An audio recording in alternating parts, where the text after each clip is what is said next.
ஒரு விஞ்ஞானி இருந்தார். அவர் பேர் என்னன்னா ஹோ, இதுதான் அவர் பேர். ஒரு ஊசியை கண்டுபிடிக்கணும், அதுக்காக அவர் ரொம்ப காலமா தலையை பிச்சுக்கிட்டு ஆராய்ச்சி பண்ணிட்டு இருந்தார். அது என்ன ஊசி தெரியுமா? இந்த தையல் மிஷின்ல இருக்குல்ல, அந்த ஊசி தான். அவருக்கு பிடிபடாம இருந்த விஷயம் என்னன்னா, அந்த ஊசியோட கூர்மையான பாகத்துல நூலை எப்படி கோக்கிறது, அது எப்படி சேர்க்கறது. அதுல மற்ற ஒரு பாகம் மிஷினுக்கு உள்ள போயிடுது. அதனால அந்த பாகத்துல சாதாரணமா மற்ற ஊசியில நாம செய்யறது மாதிரி நூலை கொண்டு போய் நுழைக்க முடியாது. அப்படியே நுழைச்சாலும் தைக்கிறது எப்படி, அது முடியாத காரியம். இதுதான் அவருக்கு இருந்த பிரச்சனை. ரொம்ப நாள் யோசனை பண்ணி பார்த்தார். தையல் மிஷின் ஊசியோட வடிவ அமைப்பு அவருக்கு புலப்படல. ராத்திரி பகலா அதே ஞாபகமா இருந்தார். ஒரு நாள் அவர் தூங்கிட்டு இருக்கிறார். அப்போ ஒரு கனவு வந்தது. எப்படின்னா, அந்த கனவுல அவரை ஒரு மலைஜாதி மக்கள் புடிச்சிட்டு போயிடுறாங்க. கொண்டுட்டு போய் ஒரு இடத்துல கட்டி போட்டுடுறாங்க. அந்த மலைஜாதி மக்களோட அரசன் ஒருத்தன் அவன் வர்றான். அவரை பார்த்து ஒரு உத்தரவு போடுறான். என்ன உத்தரவு தெரியுமா? பொழுது சாயறதுக்குள்ள நீ தையல் மிஷின் ஊசியை கண்டுபிடிக்கணும். அப்படி கண்டுபிடிக்கலன்னா உன் தலையை வெட்டி விடுவோம். இதுதான் அந்த அரசன் போட்ட கட்டளை. இவருக்கு என்ன பண்றதுன்னு ஒண்ணுமே புரியல. திருன்னு முழிக்கிறார். இந்த நேரத்துல அந்த மலைஜாதியினர் அவரை சுத்தி சுத்தி பயங்கரமா முழிச்சுக்கிட்டு டான்ஸ் ஆடுறாங்க. தன்னை சுத்தி சுத்தி ஆடிக்கிட்டு வர்றவங்கள ரொம்ப பயத்தோட அவர் பாக்குறார். நேரம் ஆவ ஆவ தன்னோட இறுதி நேரம் நெருங்கிறத உணர்றார். ரொம்ப நெருக்கடியான நிலைமை. தன்னை சுத்தி ஆடுறவங்கள கவனிக்கிறார். அவங்க கைகள்ல ஈட்டி மாதிரி ஏதோ ஒரு ஆயுதம் வச்சிருக்கிறாங்க. அந்த ஆயுதத்தை இவர் கண்ணுக்கு நேரா கொண்டுகிட்டு வராங்க. அதை அவர் பாக்குறார். அந்த ஆயுதத்தின் கூரான முனையை இவர் கூர்ந்து கவனிக்கிறார். அந்த கூரான முனையில ஒரு சின்ன துவாரம் தெரியுது. உடனே அவருக்கு பளிச்சுன்னு ஒரு ஐடியா உதயமாகுது. இதைத்தானே இவ்வளவு காலமும் நான் தேடிக்கிட்டு இருந்தேன். கூரான முனையில ஒரு சின்ன துவாரத்தை போட்டுட்டா அது மூலமா நூலை செலுத்தி மறுமுனைய மிஷின்ல வச்சுடலாமே. தையல் மிஷின் ஊசி ரெடி அப்படின்னு நினைச்சார். திடீர்னு தூக்கம் கலைஞ்சது. உடனே தன்னுடைய தலைமாட்டில் இருந்த குறிப்பு ஏடுல இதை குறிச்சு வச்சுக்கிட்டார். அதுக்கப்புறமா அந்த ஊசியையும் அவர் செஞ்சு முடிச்சார். இது எப்படின்னு நீங்க நினைக்கலாம், ஆனா இது சாத்தியம்தான். முழிச்சுக்கிட்டு இருக்கிறப்போ நமக்கு ஏற்படுற சில பிரச்சனைகளுக்கு கனவுல விடை கிடைக்கிறது உண்டு. அப்படி பல பேருக்கு ஆயிருக்கு. உங்களையும் பல பேருக்கு இது மாதிரி அனுபவம் ஏற்பட்டிருக்கலாம். எந்த ஒரு செயலை பத்தி நினைக்கிறப்பவும் அந்த செயல் நம்ம நினைவுல ஒரு நல்ல வடிவம் பெறுது. ஒரு செயல் திட்டத்தை எந்த அளவுக்கு நாம நல்ல யோசனை செஞ்சு திட்டம் போடுறோமோ அந்த அளவுக்கு அதை சுலபமா செஞ்சு முடிக்க முடியும். அந்த விஞ்ஞானி நினைச்ச காரியம் அவர் எண்ணம் பூராவும் ஆக்கிரமிச்சது. அதனால அவர் நினைச்சது கனவுல உருவாகி அதுக்கு செயல் வடிவம் கிடைச்சிட்டுது. மனிதனோட உள் மனசுக்கு அவ்வளவு ஆற்றல் உண்டு அப்படின்னு சொல்றாங்க. தூக்கத்தை ஆக்கபூர்வமா உபயோகப்படுத்துறது எப்படி அப்படிங்கறத பத்தி எல்லாம் இப்ப நிறைய ஆராய்ச்சி பண்றாங்களாம். பயிற்சி எல்லாம் வேற கொடுக்குறாங்களாம். அதனால தூக்கத்தை பத்தி லேசா நினைச்சுடாதீங்க. நமக்கு வேண்டியப்பட்ட ஒருத்தர், அவருக்கு தூக்கத்துல நடக்கிற வியாதி, அதுக்காக மருந்து சாப்பிட்டுக்கிட்டு இருந்தார். ஒரு நாள் அவரை பார்த்து கேட்டோம், ஏங்க உங்க தூக்கத்துல நடக்கிற வியாதிக்கு மருந்து சாப்பிட்டீங்களே, ஏதாவது முன்னேற்றம், ஏதாவது இம்ப்ரூவ்மெண்ட் தெரியுதா அப்படின்னு கேட்டோம். தெரியுதுன்னார். எப்படின்னோ அதுக்கு அவர் சொல்றாரு, முன்னாடி எல்லாம் தூக்கத்துல ஒரு 10 அடி தூரம் நடப்பேன், இப்போலாம் ஒரு 40 அடி வரைக்கும் நடக்கிறேன் அப்படின்னு. ஒருத்தர் இருந்தான், வாழ்க்கையில மகிழ்ச்சியா இருக்கணும்னு ஆசைப்பட்டான். அதுக்கு என்ன வழின்னு 4 பேருகிட்ட யோசனை கேட்டான். பணம் இருந்தா மகிழ்ச்சி தானா வரும், அதனால பணம் சம்பாதிக்கிற வழியை பாரு, அதுக்கப்புறம் நீ தேடிட்டு இருக்கிற மகிழ்ச்சி உன்னை தேடிட்டு வந்து சேரும்னாங்க. அப்படின்னா மகிழ்ச்சி இருக்கிற இடம் பணம் தான் அப்படின்னு அவன் முடிவு பண்ணிக்கிட்டான். அதை சேர்க்க ஆரம்பிச்சான். கொஞ்ச நாள்ல பெரிய ஆளாயிட்டான். செல்வம் நிறைய சேர்ந்து போச்சு. இப்போ அவனுக்கு மகிழ்ச்சி கிடைக்கல. மறுபடியும் நண்பர்கள் கிட்ட யோசனை கேட்டான். பணம் சேர்த்தா மட்டும் இன்பம் வந்துடாது, அதை செலவு பண்ணு, பணம் மூலமா இன்பத்தை தேடு, கிடைக்கும் அப்படின்னு யோசனை சொன்னாங்க. உடனே அந்த பணத்தை எடுத்துக்கிட்டு ஊர் பூரா சுத்தினான். வெளிநாடுகள்லாம் போனான், சுத்தி பார்த்தான். அப்புறம் அவனுக்கு விருப்பமானதையெல்லாம் வாங்கி சாப்பிட்டு பார்த்தான். மது, போதை பழக்கம், இப்படி எதுலயும் ஈடுபட்டு பார்த்தான். கல்யாணம் பண்ணிக்கிட்டான், குடும்பம் நடத்தினான். எப்படி இருந்தாலும் அவன் எதிர்பார்க்கிற மகிழ்ச்சி அவனுக்கு கிடைக்கல. அதனால மகிழ்ச்சிங்கிறது எங்க இருக்குங்கிற ரகசியத்தை அவனால கண்டுபிடிக்கவே முடியல. கடைசியா ஒரு பெரியவர்கிட்ட யோசனை கேட்டான். அவரு சொன்னார், இல்லறத்திலேயும் உனக்கு மகிழ்ச்சி கிடைக்கலன்னா உனக்கு துறவரத்துலதான் அது கிடைக்கும்னு நினைக்கிறேன். சரி, அதையும் தான் முயற்சி பண்ணி பாப்போமே அப்படின்னு அவன் முடிவு பண்ணிக்கிட்டான். துறவரம்னா சும்மாவா? எல்லாத்துக்கும் அவன் துணிஞ்சுட்டான். வீட்டுல இருந்த நகை, பணம், பவுனு, வைரம், வைடூரியம் எல்லாத்தையும் ஒரு மூட்டையா கட்டி எடுத்துக்கிட்டான். ஒரு யோகியை தேடிட்டு போனான். அவர் காலடியில கொண்டுட்டு போய் வச்சான். அவர் நிமிர்ந்து பார்த்தார். என்ன இதெல்லாம்னார். இதெல்லாம் இனிமே எனக்கு தேவையில்லைன்னா. சரி, அப்படின்னா உனக்கு என்னதான் தேவைன்னார். எனக்கு மகிழ்ச்சி தேவை, மன அமைதி தேவைன்னா. அந்த யோகி தன்னுடைய காலடியில் இருந்த மூட்டையை பிரிச்சு பார்த்தார். உள்ள தங்கம், வைரம், நகை, பணம் எல்லாம் இருக்கு. அவ்வளவுதான். அவசரமா அதை சுருட்டி எடுத்துக்கிட்டார். தலையில வச்சுட்டு ஒரே ஓட்டமா ஓட ஆரம்பிச்சுட்டார். இவனுக்கு அதிர்ச்சியா போட்டுது. அடடா, இந்த ஆளு போலி ஆசாமி போல இருக்க, ஏமாந்துட்டோமே அப்படின்னு நினைச்சான். வருத்தப்பட்டான். அந்த துக்கம் ஆத்திரமா மாறிச்சு. உடனே அந்த யோகியை துரத்த ஆரம்பிச்சான். அவரு ஒரே ஓட்டமா ஓடுறார். சந்து பொந்தெல்லாம் நுழைஞ்சு ஓடுறார். இவனும் விடாம துரத்துறான். கடைசியா அந்த யோகி மூச்சு இறக்க ஒரு இடத்துல வந்து நின்னார். அது எந்த இடம்னா ஒரு புறப்பட்ட இடம். எங்க இருந்து ஓட ஆரம்பிச்சாரோ அங்கே வந்து நின்னார். துரத்திட்டு வந்தவனும் ஓடி வந்து நின்னான். இப்ப அந்த யோகி சொன்னார், என்னப்பா பயந்துட்டியா? இந்தா உன்னோட செல்வம், நீயே வச்சுக்கோ அப்படின்னு சொல்லி மூட்டையை திருப்பி கொடுத்தார். கைவிட்டு போன தங்கமும் வைரமும் பணமும் திரும்ப கிடைச்சிட்டுதுங்கிறதுல அவனுக்கு ஏகப்பட்ட மகிழ்ச்சி. இப்போ மறுபடியும் அந்த யோகி சொல்றார், நீ வர்றதுக்கு முன்னாடி கூட இந்த தங்கமும் வைரமும் உங்ககிட்டதான் இருந்தது. ஆனா அப்போ உனக்கு மகிழ்ச்சி இல்ல. இப்போ உங்ககிட்ட இருக்கிறதும் அதே தங்கமும் வைரமும் தான். ஆனா இப்போ உன் மனசுல மகிழ்ச்சி இருக்கு. இதுல இருந்து என்ன தெரியுது? மகிழ்ச்சிங்கிறது வெளியில இல்ல, உள்ள இருக்கு. அது நம்ம மனசுல இருக்கு. இதை நல்லா புரிஞ்சுக்கணும். தங்கத்தையும் வைரத்தையும் மூட்டை கட்டி தலையில வச்சுக்கிட்டு அலைஞ்சானே, அவன் மாதிரிதான் நம்மள பல பேருக்கும் மகிழ்ச்சி எங்க இருக்குங்கிற உண்மை புரியறது இல்ல. அதனாலதான் பல சமயங்கள்ல நாம மகிழ்ச்சிக்காக அடுத்தவங்களை சார்ந்து இருக்கிறோம். நமக்கு வேண்டியப்பட்ட ஒருத்தன் பணம், நகை எல்லாத்தையும் ஒரு மூட்டையா கட்டி எடுத்துக்கிட்டு ஒருத்தர் காலடியில வச்சான். இது எனக்கு தேவையில்லைன்னா. உனக்கு என்னதான் தேவைன்னார் அவர். எனக்கு மன அமைதி தேவைன்னா. உனக்கு மன அமைதி தேவைப்படுகிற அளவுக்கு இப்ப என்ன ஆயிட்டுதுன்னார் அவர். வேற ஒண்ணும் இல்ல, இந்த பணத்தையும் நகையையும் நான் யாரு வீட்டுல எடுத்தனோ அந்த வீட்டுக்காரங்க இப்ப என் பின்னாடி துரத்திட்டு வந்துட்டு இருக்கிறாங்க, அவ்வளவுதான் அப்படின்னு நானா. மகிழ்ச்சியை தேடுகிறவர்கள் இந்த உலகத்துல அதிகம். அது எங்க இருக்குன்னு புரிந்து கொண்டவர்கள் ரொம்ப குறைவு.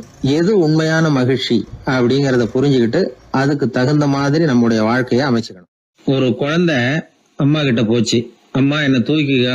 உடனே அந்த அம்மா அந்த குழந்தைய தூக்கி இடுப்புல வச்சுக்கிறாங்க. எந்த பக்கம் வச்சுக்கிறாங்க? இடது பக்கம். பொதுவா குழந்தைய தூக்குறவங்க யாரும் வலது பக்கம் இடுப்புல வச்சுக்கிறது இல்ல. விவரம் தெரியாத சில ஆம்பளைகளை அப்படி தூக்கி வச்சுக்கிட்டு அலையிறது உண்டு.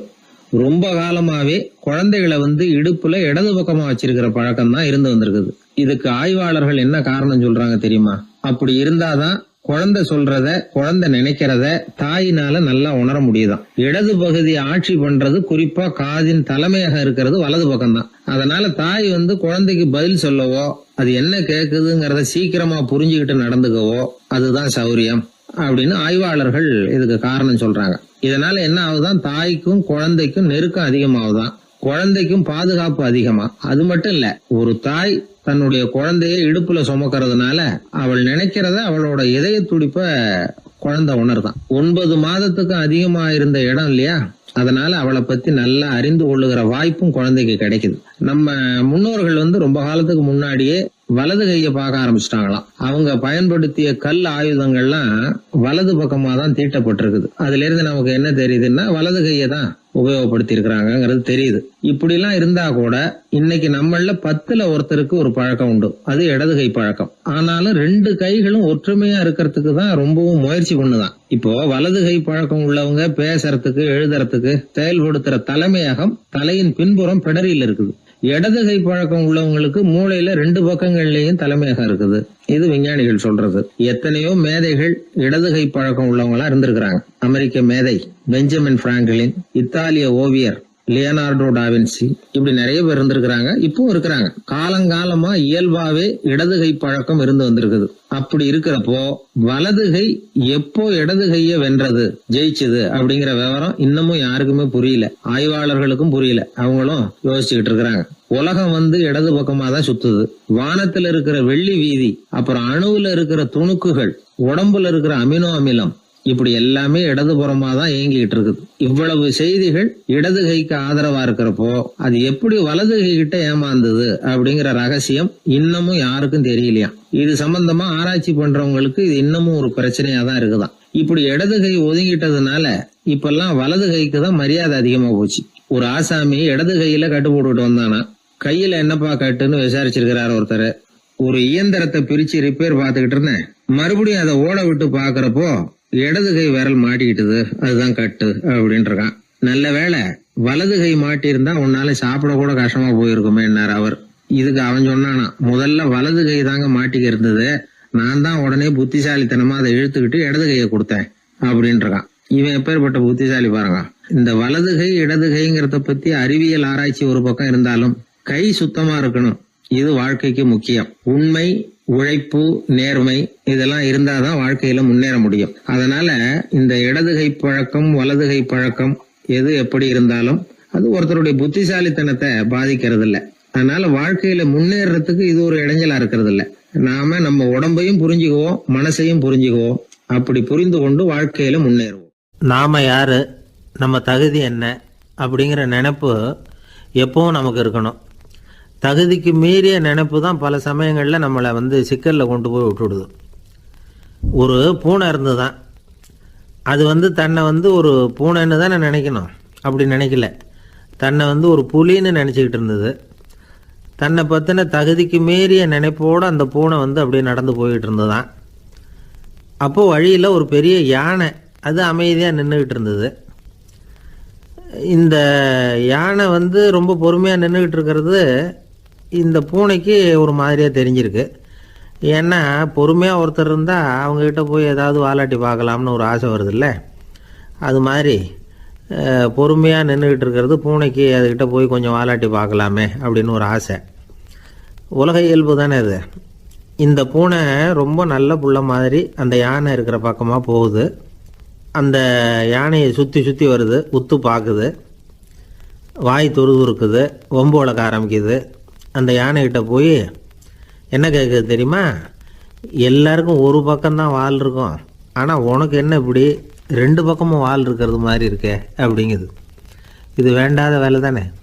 இருந்தாலும் அந்த யானை பொறுமையாக பதில் சொல்லுது. அப்படி இல்லை, பின்னாடி இருக்கிறது தான் வால், முன்னாடி இருக்கிறது தும்பிக்கை அப்படிங்குது. அதோடு விட்டுற வேண்டியது தானே. விடலை இந்த பூனை. அது சரி, தும்பிக்கை ஏன் அப்படி உருண்டையாக பெரிய தூணு மாதிரி இருக்குது, அது என்னத்துக்கு அப்படிங்குது. இதுக்கும் அந்த யானை பொறுமையாக பதில் சொல்லுது. ஓ, அதை கேட்குறியா? ஊற்றில் தண்ணி இருக்கும்ல, அதை உறிஞ்சி குடிக்கிறதுக்காக அப்படி இருக்குது அது அப்படின்னுது. சரி, எல்லாருக்கும் பல்லு வாய்க்குள்ளே தானே இருக்கும், உனக்கு என்ன வெளியிலே இருக்குது, அதுவும் இல்லாமல் இவ்வளவு பெருசாக இவ்வளவு நீளமாக இருக்குது அப்படின்னு கேட்குது பூனை. இவ்வளவு கேள்விக்கும் பொறுமையாக பதில் சொல்லிக்கிட்டே வருது அந்த யானை. பல்லு ஏன் வெளியில் நீட்டிகிட்டு இருக்குன்னு கேட்குதுல்ல, அதுக்கு அது என்ன பதில் சொல்லுதுன்னா, அதுவா ஒரு புலி என்கிட்ட வாலாட்டுதுன்னு வச்சுக்கா, அந்த சமயத்தில் அதை தாக்கிறதுக்காக இது இப்படி இருக்குது அப்படின்னு சொல்லிச்சான். இதை கேட்டதும் பூனை உழுந்து உழுந்து சிரிக்க ஆரம்பிச்சுட்டு தான் அலட்சியமாக. ஏன் சிரிக்கிறேன்னு கேட்டிருக்கு. என்னமோ பாயறது மாதிரி பேசுறிய, மலை எங்கேயாவது பாயறது உண்டா? நீ கருப்பாக பெருசாக இருக்கிற மலை மாதிரி இருக்கிற, உன்னால் எப்படி பாய முடியும், அது முடியாத காரியம் அப்படின்னு சொல்லிவிட்டு மறுபடியும் சிரிக்குது இந்த பூனை. என் உடம்பை பார்த்துட்டு தானே மலைன்னு சொல்கிற, நான் பாய வேண்டிய அவசியம் இல்லை, என்னுடைய எதிரியை பாய வச்சுருவேன் அப்படின்ட்டுருக்கு. எப்படி பாய வைப்பேன்னு கேட்டதான் பூனை. இந்த ஒன்றை பாய வைக்கிறேன் பார் அப்படின்னு சொல்லி அந்த பூனையை அப்படியே தும்பிக்கையால் லேசாக தூக்கி வேகமாக விட்டெறிஞ்சுதான். எங்கேயோ போய் தூரத்தில் பொத்துன்னு விழுந்தது அந்த பூனை. அப்பாடான்னு இடுப்பை பிடிச்சிக்கிட்டே எழுந்திரிச்சு நின்று பார்க்குது. தூரத்தில் அந்த யானை இன்னமும் பொறுமையாக ஆனால் கம்பீரமாக நின்றுக்கிட்டு இருக்குது. இப்போ தான் அந்த பூனைக்கு ஞானோதயம் பிறக்குதான். யானை பாய வேண்டிய அவசியம் இல்லை, அதுக்கு நீளமாக தும்பிக்கை இருக்குது அப்படிங்கிறத அது புரிஞ்சுக்கிட்டு தான். வலியாரிடம் வாயாடக்கூடாது அப்படிங்கிற பாடத்தை இந்த பூனை கற்றுக்கிட்டது. இந்த காட்சி பாவேந்தர் பாரதிதாசன் கைவண்ணத்தில் ஒரு கவிதையாக உருவெடுத்து வருது. பாவேந்தர் எழுதின கவிதை என்ன தெரியுமா? 2 பக்கமும் வாலா என்றது பூனை, எதிரிலே தும்பிக்கை என்றது யானை, உருண்ட துதிக்க ஏனோ என்றது பூனை, ஊற்று நீரை உறிஞ்ச என்றது யானை, திரண்டு நீண்ட பல் ஏன் என்றது பூனை, சீரும் புலியை தாக்க என்றது யானை, இருண்ட மலை பாயாதென்றது பூனை, எடுத்தெறிந்தது பூனையை போய் யானை. இந்த கவிதையில் ஒரு பாடமும் இருக்குது, படமும் இருக்குது. அதாவது இதை படிக்கவும் முடியுது, பார்க்கவும் முடியுது. வலியார்கிட்ட வாயாடக்கூடாதுங்கிற சின்ன பிள்ளைங்க மட்டும் இல்லை, பெரியவங்களுக்கும் தேவையான கருத்தை இதிலேருந்து நாம் புரிஞ்சிக்க முடியுது. ஒருத்தன் அப்படி தான் ஆத்தங்கரையில் பொறுமையாக உட்காந்துக்கிட்டு இருந்த இன்னொருத்தனை போய் தலையில் கூட்டினான். அவன் பார்த்தான், உடனே 1 ரூபாய் எடுத்து இவன் கையில் கொடுத்தான். இவனுக்கு ஒன்றும் புரியல. அவன் சொன்னான், இந்த ஊரில் இப்படி ஒரு வழக்கம், யாரை கூட்டினாலும் ஒரு கூட்டுக்கு ₹1 வீதமாக கொடுத்துட்றது பழக்கம் அப்படின்னு பொறுமையாக சொல்லியிருக்கிறான். இவனுக்கு ரொம்ப ஆசை உண்டாயிட்டுது. உடனே ஊருக்குள்ளே ஓடினான். கொஞ்ச நேரம் கழித்து திரும்பி ஓடி வந்தான். அந்த முதல் ஆசாமியை மறுபடியும் பார்த்தான். உங்கள் பேச்சை கேட்டுவிட்டு ஊருக்குள்ளே போய் ஒரு பெரிய ஆசாமியை பார்த்து அவன் தலையில் 10 குட்டு கூட்டினேன். ஆனால் அவன் உடனே என்கிட்ட இருந்ததை எடுத்து என் கையிலேயே கொடுத்துட்டான் அப்படின்னா. என்னத்தை பணத்தையான்னு கேட்டிருக்கிறான். இல்லை பல்லு அப்படின்னு சொல்லி கையில் காட்டினானான். எல்லாமே நாற்காலிக்கு ஆசைப்படாதவர்கள் அப்படின்னு சொல்லிட முடியாது. ஏன்னா நிறைய பேர் நாற்காலிக்கு ஆசைப்படுறவங்கள நாம் பார்க்குறோம். உட்கார்றதுக்கு ஒரு நாற்காலி கிடைச்சிடாதா, அதோட ஒரு கால் உடஞ்சி முக்காலியாக இருந்தாலும் பரவாயில்ல, ஒரு மாதிரியாக அனுசரித்து உட்காந்துக்கலாம் அப்படின்னு அலையிறவங்க எத்தனை பேர். இந்த காலத்தில் மட்டும்தான் அப்படின்னு இல்லை, அந்த காலத்துலேயும் இதே மாதிரி ஆசைகள் சபலங்கள் இருந்திருக்கும் போல இருக்குது. பரமசிவன் வசிஷ்டருக்கு ஒரு விசேஷமான ஆசனத்தை கொடுத்துருந்தாராம். சரி, அப்படி என்ன அதில் விசேஷம்னா, வசிஷ்டர் ஒரு குறிப்பிட்ட இடத்துக்கு போகணும்னு நினச்சி புறப்படுறாருன்னு வச்சுக்கோங்க. அவருக்கு முன்னாடியே இந்த ஆசனம் புறப்பட்டுரும். போய் ஒரு வசதியான இடமா பார்த்து இருந்துக்கும். வசிஷ்டர் போவார். அங்கே போனதும் எங்கே உட்காரலாம்ங்கிற இட பிரச்சனையெல்லாம் அவருக்கு ஏற்படுறதில்ல.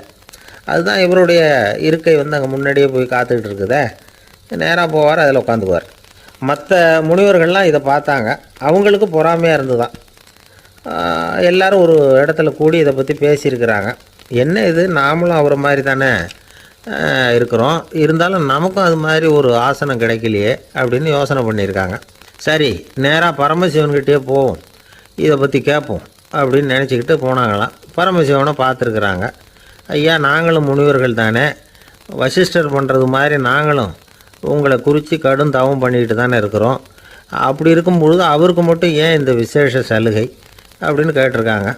அதுக்கு பரமசிவன் சொன்னாராம், முனிவர்களே, உங்கள் கேள்விக்கு நான் பதில் சொல்கிறேன், ஆனால் அதுக்கு முன்னாடி நீங்கள் ஒரு காரியம் பண்ணணும்னாராம். என்ன செய்யணும் சொல்லுங்கன்றிருக்காங்க. நீங்கள் ஒவ்வொருத்தரும் தனித்தனியாக போய் உங்களை விட உயர்ந்த ஒருத்தரை தேடி கண்டுபிடிச்சி அவருக்கு அதிதி பூஜை பண்ணி அவரை ஒரு மண்டலத்துக்குள்ளே என்கிட்ட அழைச்சிட்டு வந்துருங்க அப்படின்னாராம். சரின்னு எல்லோரும் புறப்பட்டுருக்காங்க.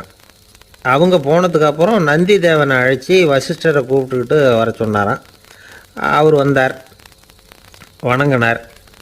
வசிஷ்டரே, இன்னையிலேருந்து ஒரு மண்டலத்துக்குள்ளே உங்களை விட தாழ்ந்தவர் ஒருத்தரை தேடி கண்டுபிடிச்சி அவருக்கு அதிதி பூஜை பண்ணி அவரை என்கிட்ட கூப்பிட்டுட்டு வாங்கன்னு விட்டார். சரின்னு இவரும் புறப்பட்டு போயிட்டார். கொஞ்ச நாள் ஆச்சு. முனிவர்கள்லாம் திரும்பி வந்தாங்க. பரமசிவன் முன்னாடி நின்னாங்க. ஐயா, எவ்வளவோ தேடி பார்த்துட்டோம், எங்களை விட உயர்ந்தவர்கள் யாருமே கிடைக்கல அப்படின்னாங்களாம். வசிஷ்டரும் சேர்ந்தார். ஐயா, எவ்வளவோ தேடி பார்த்தேன், என்னை விட தாழ்ந்தவர் யாருமே கிடைக்கல அப்படின்னாராம். அவரே தொடர்ந்து சொன்னார், என்னுடைய மனைவி எனக்கு அடங்கினவ தானே, அவளுக்காவது அதிதி பூஜை பண்ணி அழைச்சிட்டு வந்துடலாமான்னு யோசித்து பார்த்தேன். என்னோட மனசு அதுக்கும் இடம் கொடுக்கல. ஏன்னா அவளோட விரதத்துக்கு முன்னாடி நாம் ஏமாத்திரம் அப்படின்னு யோசித்து பார்த்தேன். அதனால் அந்த எண்ணத்தையும் கைவிட்டுவிட்டேன் அப்படின்னு ரொம்ப வருத்தத்தோடு சொன்னாராம். இதை கேட்ட உடனே மற்ற முனிவர்களுக்கு வெக்கமாக போச்சு. இந்த உலகத்தில் நம்மளை விட மேலானவங்க யாருமே இல்லைன்னு நாம் நினச்சோம். வசிஷ்டரோ தன்னை விட தாழ்வானவங்க யாருமே இல்லைன்னு நினைக்கிறார். பரமசிவன் ஏன் அந்த ஆசனத்தை அவருக்கு மட்டும் கொடுத்தார் அப்படிங்கிற கேள்விக்கான பதில் அவங்களுக்கு கிடச்சிட்டு தான். இந்த காலத்தில் நாம் எப்படி நினைக்கிறோம்னா, எல்லாரும் நம்மளை விட மட்டமானவங்கன்னு நினைக்கிறோம். அதனால் நாம் மட்டும் நாற்காலியில் உட்காந்தா போதும் அப்படின்னு நினைக்கிறோம். ஏமாந்து போனவங்க சந்தர்ப்பம் பார்த்து காலை வாரி விட்டுடுறாங்க, கீழே விழுந்து காலை உடச்சிக்கிறோம். அதுதான் இன்றைக்கி நடக்கிறது. ஒரு அம்மா தன்னோட வீட்டுக்காரரை ஒரு மனோதத்துவ டாக்டர்கிட்ட அழைச்சிட்டு போனாங்களாம். என்ன ப்ராப்ளம்னு கேட்டிருக்கார் டாக்டர். எங்கள் வீட்டுக்காரர் அடிக்கடி நாற்காலியில் உட்காந்து காலை உடச்சிக்கிறார் அப்படின்னாங்களாம். அப்படின்னா அந்த நாற்காலியில் தான் ஏதோ கோளாறு அப்படின்னாரான் டாக்டர். அப்படி இருக்க முடியாது டாக்டர் அப்படின்னாங்களாம் அந்த அம்மா. அது எப்படி அவ்வளோ உறுதியாக சொல்கிறீங்கன்னு கேட்டிருக்கார் அந்த டாக்டர். எங்கள் வீட்டில் நாற்காலியே கிடையாது டாக்டர், இவர் இருக்கிறதா நினச்சிக்கிட்டு உட்கார்றார், அதுதான் ப்ராப்ளம். அப்பா, மின்சார பல்பு ஃபீஸாக போயிட்டுது, வேற ஒன்று வாங்கி மாட்டணும் அப்படின்னா பையன். சரி, போய் புதுசாக ஒன்று வாங்கிட்டு வாடா அப்படின்னு காசு கொடுத்தாரு அப்பா. இவன் ஓடி போய் வாங்கிட்டு வந்தான். அப்பா கிட்ட கொடுத்தான். அவர் மாட்டினார். அதுக்கப்புறம் அவரை பார்த்து ஒரு கேள்வி கேட்டான். ஏன்பா, இந்த பல்பு ஏன் உடைய மாட்டேங்குது அப்படின்னா. இது என்னடா கேள்வி, நாம கீழே போடல அதனால உடையலைன்னார். அப்பாவோட புத்திசாலி தானே, அவ்வளவுதான். ஆனா பையன் கேட்டது அந்த அர்த்தத்துல இல்ல. ஒரு மின்சார பல்பு குமிழின் கண்ணாடி இருக்குல்ல, அதோட கனம் எவ்வளவு இருக்கும், ஒரு 1/2 மில்லிமீட்டர் அவ்வளவுதான் இருக்கும் அந்த கணம். அவ்வளவு மெலிசா இருக்கிற ஒரு கண்ணாடி குமிழ இந்த ஹோல்டர்ல மாற்றோம், நம்ம விரலால அழுத்தி பிடிச்சி திருக வேண்டியிருக்கு. அந்த சமயத்துல அப்படி செய்யறப்ப அது உடையறது இல்ல. நம்ம விரலோட அழுத்தத்தை தாங்கி நிற்கிற அளவுக்கு அதுக்கு பலம் எங்க இருந்து வந்தது? இதுதான் பையன் கேட்ட கேள்வியோட அர்த்தம். இந்த காலத்து பிள்ளைங்களுக்கு விஞ்ஞான அறிவு அதிகம், அதனால இப்படி எல்லாம் கேள்வி கேட்பாங்க. அப்பாவுக்கு தெரியுதா இல்லையான்னு சோதிக்கிறதுக்காக கூட இப்படி கேட்பாங்க. இந்த மாதிரி சோதனைக்கெல்லாம் இந்த காலத்து அப்பாக்கள் தயாரா இருக்கணும், இல்லைன்னா பையன் அலட்சியமா நினைச்சிருவான். மின்சார பல்பு கண்ணாடி மெலிசா இருந்தாலும் நாம அழுத்தி பிடிக்கிறப்போ அது உடையாம இருக்கிறதுக்கு காரணம் நாம இயற்கையோட ஒரு தத்துவத்தை அதுல பயன்படுத்தி இருக்கிறோம். அது என்ன இயற்கையின் தத்துவம்? அதுதான் முட்டை ஓட்டு தத்துவம். இது இயற்கை உருவாக்குன ஒரு தத்துவம். ஆதி காலத்திலேயே இயற்கை இந்த தத்துவத்தை உருவாக்கி விட்டது. அதாவது பறவைகளோட முட்டை ஓடு எப்படி இருக்கு, அதோட கனம் எவ்வளவு இருக்கும்? மின்சார பல்பு மாதிரி தானே, ரொம்ப மெலிசா தான் இருக்கு. பறவைகள் இனவிருத்திக்காக முட்டை போடணும். அந்த முட்டை எப்படி இருக்கணும்? இயற்கை கொஞ்சம் யோசிச்சு பார்த்தது. முட்டை ஓடு ரொம்ப கனமா தடிமனா இருந்தா உள்ள வளர்ற குஞ்சு அதை உடைச்சிக்கிட்டு வெளியில வர முடியாம போயிடும். அதே நேரத்துல அது ரொம்ப மெலிசா இருந்தா தாய் பறவைகள் அது மேல உட்காந்து அடகாக்கிறப்போ உடல் எடை தாங்க முடியாம முட்டைகள் உடைஞ்சு போயிடும். என்ன பண்றது? முட்டை பலமாவும் இருக்கணும், பலம் இல்லாமல் இருக்கணும். குஞ்சு அதை உடைச்சுக்கிட்டு வெளியில வரணும். தாயால அது உடையக்கூடாது. ஒரே நேரத்துல உறுதியாகவும் உறுதி இல்லாமலும் முட்டை ஓடு அமையணும்னா அது எப்படி சாத்தியம்? இது கொஞ்சம் குழப்பமாவும் நமக்கு புரியாத மாதிரி இருக்குது இல்ல. அதனாலதான் இதை தத்துவம் அப்படின்னு சொல்றோம். முட்டை ஓட்டு தத்துவம் இயற்கை கண்டுபிடிச்ச ஒரு அபூர்வமான அமைப்பு. அதுதான் முட்டை வடிவம். இது தாய் பறவை சுலபமா முட்டை போடுறதுக்கு ஏற்ற ஒரு வடிவம். முட்டை சதுர வடிவமா இருந்தா அதை போடுறதுக்கு எவ்வளவு கஷ்டம். அப்புறம் அது மேல செலுத்தப்படுகிற அழுத்தம் நாலா பக்கமும் பரவி விடுது. அதனால அந்த அழுத்தத்துக்கு பலம் குறைஞ்சிருது. குறிப்பிட்ட சிறு பரப்புல அளவுக்கு அதிகமா விசை செலுத்தப்படுறது இல்ல. அதனால முட்டையோட வடிவம் தான் அந்த உறுதிக்கு காரணம். இது எப்பேற்பட்ட தத்துவம்? இதுதான் மின்சார பல்பு செய்யறப்போ நாம காப்பி அடிச்சிருக்கிறோம். பொதுவா வகுப்புல காப்பி அடிச்சாதான் முட்டை போடுறது வழக்கம். நாம முட்டையே காப்பி அடிச்சிருக்கிறோமே, இது எப்பேற்பட்ட காப்பி? ஒரு ஆசிரியர் வகுப்புல பசங்களை பார்த்து ஒரு கேள்வி கேட்டாராம். கோழி முட்டை இடுமா, முட்டை போடுமா அப்படின்னு கேட்டாராம். ஒரு பையன் எழுந்திரிச்சு பதில் சொல்லியிருக்கிறான். கோழி முட்டை இடும், முட்டை போடாது அப்படின்னு சொல்லியிருக்கான். இவன் ஏன் போடாதுன்னு கேட்டாராம் ஆசிரியர். போட்டா உடஞ்சிரும் சார் அப்படின்னு நானா பையன். ஒரு திருடன் ஒரு வீட்டுல போய் திருடணும்னு திட்டம் போட்டான். இருட்டுனதும் போய் திருடணும். ஆனா ராத்திரி ஆனா வாசல் கதவை சாத்தி உள்பக்கம் தாழ்பால் போட்டுருவாங்களே, என்ன பண்றது, எப்படி வீட்டுக்குள்ள போறது? இவன் யோசனை பண்ண ஒரு முடிவுக்கு வந்தான். சரி, பகல் நேரத்திலேயே யாருக்கும் தெரியாம அந்த வீட்டுக்குள்ள நுழைஞ்சிருவோம், அங்க போய் எங்கேயாவது ஒளிஞ்சுக்குவோம், இருட்டுற வரைக்கும் பேசாம இருப்போம். ராத்திரி எல்லாரும் தூங்கினதுக்கு அப்புறம் நைஸா போய் பீரோவை திறந்து இருக்கிறது பூரா எடுத்துக்கிட்டு ஓடியாந்துடலாம் அப்படின்னு திட்டம் போட்டான். அதே மாதிரி ஒரு நாள் மத்தியானத்துக்கு மேல அந்த வீட்டுக்காரன் எங்கேயோ வெளியில புறப்பட்டு போனான். வீட்டுக்கார அம்மா அடுப்பங்கரையில என்னவோ சமைச்சுக்கிட்டு இருந்தாங்க. திருடன் பார்த்தான். இதுதான் சமயம்னு அந்த வீட்டுக்குள்ள மெதுவா நுழைஞ்சிட்டான். எங்க ஒளியலாம்னு பார்த்தா வலது பக்கம் ஒரு ரூம் இருந்தது. அங்க போனான். அங்க ஒரு படுக்கை அறை, அங்க ஒரு பெரிய கட்டில் இருந்தது. அதுக்கு அடியில போய் பதுங்கிட்டான். இருட்டுனது நம்ம வேலையை ஆரம்பிக்கலாம், அது வரைக்கும் பொறுமையா இருக்கணும் அப்படின்னு சொல்லி பேசாம வாயை மூடிட்டு கம்முன்னு இருக்கிறான். ரொம்ப நேரம் கழிச்சு வெளியில போயிருந்த வீட்டுக்காரன் திரும்பி வந்தான். சாப்பிட்டான். லைட்டை நிறுத்தி விட்டு படுத்துட்டான். அந்த அம்மாவும் வேலையெல்லாம் முடிச்சுட்டு படுத்துட்டாங்க. நடு ராத்திரி, விடி விளக்கு லேசா எரிஞ்சுக்கிட்டு இருக்கு. வீட்டுக்காரன் லேசா கண்ணை முழிச்சான். கட்லுக்கு நேரா எதிரில ஒரு கண்ணாடி. அதுல பாக்குறான், கட்லுக்கு கீழே ஒரு திருடன் ஒளிஞ்சு இருக்கிறது தெரிஞ்சு போச்சு. உடனே அவன் திருடன் திருடன்னு சத்தம் போடல, யோசனை பண்ணான். மேஜையில இருக்கிற கத்தி எடுத்து கையில வச்சுக்குவோமா அப்படின்னு யோசனை பண்ணான். இந்த சந்தர்ப்பத்துல கத்திய உபயோகப்படுத்துறத விட புத்திய உபயோகப்படுத்துறது தான் சாமர்த்தியம் அப்படின்னு நினைச்சான். உடனே அது பிரகாரம் செயல்பட ஆரம்பிச்சிட்டான். என்ன பண்ணான் தெரியுமா? எதையும் வெளியில காட்டிக்காம ரொம்ப சர்வசாதாரணமா தன்னுடைய மனைவி கிட்ட பேச ஆரம்பிச்சான். மனைவியும் புத்திசாலி, அதனால அவங்களுக்கு தெரியும். அவங்களும் வீட்டுக்காரர் கேட்ட கேள்விக்கு பொருத்தமா பதில் சொல்ல ஆரம்பிச்சாங்க. இவன் கேட்டான், இத பாரு, நமக்கு குழந்தை பிறந்தா அதுக்கு கிருஷ்ணமூர்த்தின்னு தான் பேர் வைக்கணும் அப்படின்னா. அதெல்லாம் முடியாது. ஆம்பளை பிள்ளையா இருந்தா ஏகாம்பரம், பொம்பளை பிள்ளையா இருந்தா பங்கஜவல்லி, இதுதான் அவங்க மாமனார் மாமியார் பேர், அதான் வைக்கணும் அப்படின்னாங்க அந்த அம்மா. அதெல்லாம் முடியாது, நான் முடிவு பண்ணிவிட்டேன் கிருஷ்ணமூர்த்தின்னு கத்துனா அவன்.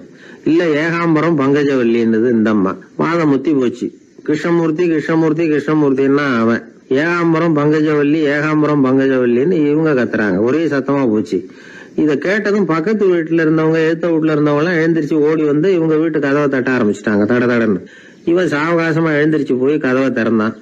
என்னங்க இந்த ராத்திரி வேலையில எங்களை எல்லாம் ஏன் கூப்பிட்டீங்க, யாருக்கு என்னாச்சு அப்படின்னு கேட்டாங்க. கேட்டது யாருன்னா பக்கத்து வீட்டு கிருஷ்ணமூர்த்தி, எதிர்த்த வீட்டு ஏகாம்பரம், பங்கஜவல்லி எல்லாரும். அடடே உங்களை கூப்பிடலீங்க, குழந்தைக்கு பேர் வைக்கிறது சம்பந்தமா எங்களுக்குள்ள சண்டை வந்துட்டுது, அதுதான் விஷயம்.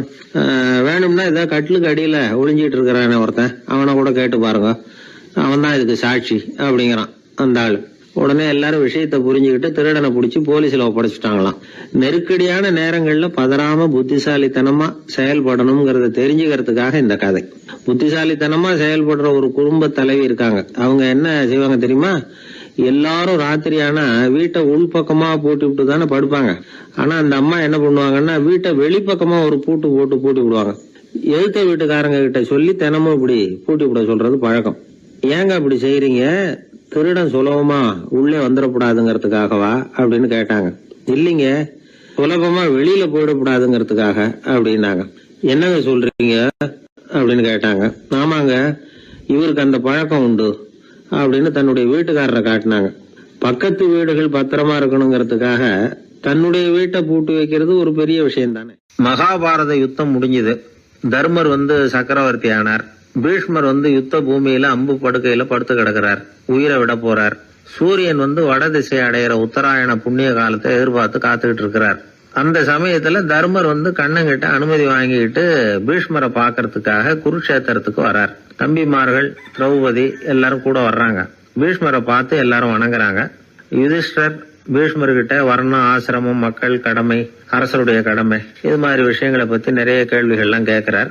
அவரும் ஒவ்வொன்னா கேட்டுக்கிட்டு இருக்கிறாரு. பீஷ்மரும் அதுக்கு தகுந்த பதில் சொல்லிட்டு இருக்கிறார். இப்படி பீஷ்மர் யுதிஷ்டருக்கு தர்மோபதேசம் செஞ்சுக்கிட்டு இருக்கிறப்போ திரௌபதிக்கு சிரிப்பு வந்துட்டுதான். கழுக்குன்னு அந்த அம்மா சிரிச்சுட்டாங்க.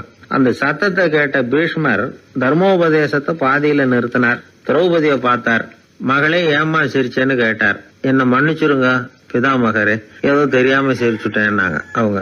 குழந்தாய், உன்ன மாதிரியே உள்ள உத்தம பெண்கள் காரணம் இல்லாம பலர் முன்னிலையில இப்படி சிரிக்க மாட்டாங்க, வெக்கப்படாம விஷயத்தை சொல்லுன்னாரு அவர். திரௌபதிக்கு கண் கலங்க ஆரம்பிச்சு. சுவாமி, நீங்க இப்போ இவ்வளவு தர்மோபதேசம் பண்ணிட்டு இருக்கிறீங்க, இத பாக்குறப்ப எனக்கு திடீர்னு ஒரு சந்தேகம் வந்துட்டுது.